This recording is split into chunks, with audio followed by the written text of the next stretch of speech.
زندگی میں ہر شخص تمہارا نہیں ہوتا اور ہر غم تمہارا دشمن نہیں ہوتا۔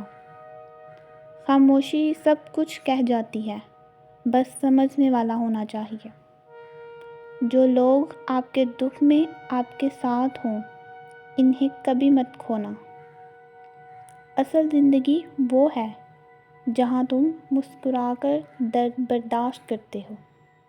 لوگ تب تک تمہارے ساتھ ہیں جب تک تم ان کے مطلب کے ہو۔ صبر ایک ایسی دوا ہے جو ہر زخم کو بھر دیتی ہے، مگر دھیرے دھیرے۔ جو لوگ آپ کے خلاف ہو کر بھی آپ کی بھلائی چاہتے ہیں، وہ سب سے خاص ہوتے ہیں۔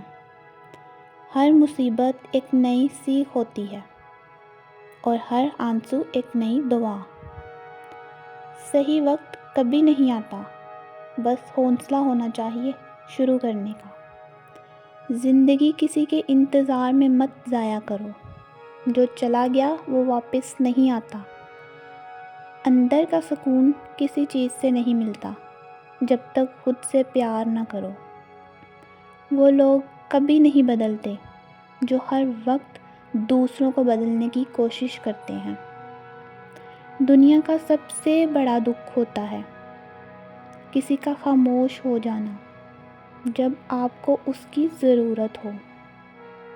رشتہ وہی اچھا ہوتا ہے جس میں عزت محبت سے زیادہ ہو۔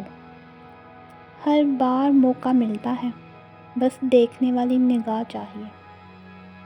جو لوگ تمہارے سکون کے دشمن ہیں، ان سے فاصلہ بنانا ضروری ہوتا ہے۔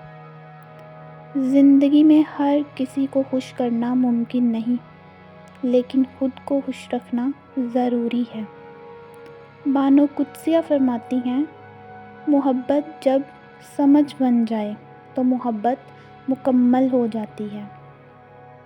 جو لوگ وقت پر یاد آ جاتے ہیں، وہ دل کے قریب ہوتے ہیں۔ حضرت علی فرماتے ہیں، توکل کا مطلب یہ نہیں کہ کچھ نہ کرو، بس اللہ پر بھروسہ رکھ کر ہر ممکن کوشش کرو۔ کبھی کبھی خاموش رہنا ہی سب سے بڑا جواب ہوتا ہے، کیونکہ ہر سوال زبان سے نہیں پوچھا جاتا۔ وہ لوگ جو ہر وقت ہنستے رہتے ہیں، اکثر اندر سے سب سے زیادہ ٹوٹے ہوتے ہیں۔ کچھ چہرے یاد رہ جاتے ہیں، چاہے انہیں بلانا ہماری زندگی کے لیے ضروری ہو۔ محبت تب خطرناک بن جاتی ہے جب وہ عزت کی حد پار کر جائے۔ کبھی کبھی سب کچھ ہوتے ہوئے بھی انسان خالی کیوں محسوس کرتا ہے؟ شاید وہ دل کے کسی سوال کا جواب ابھی تک نہیں ملا۔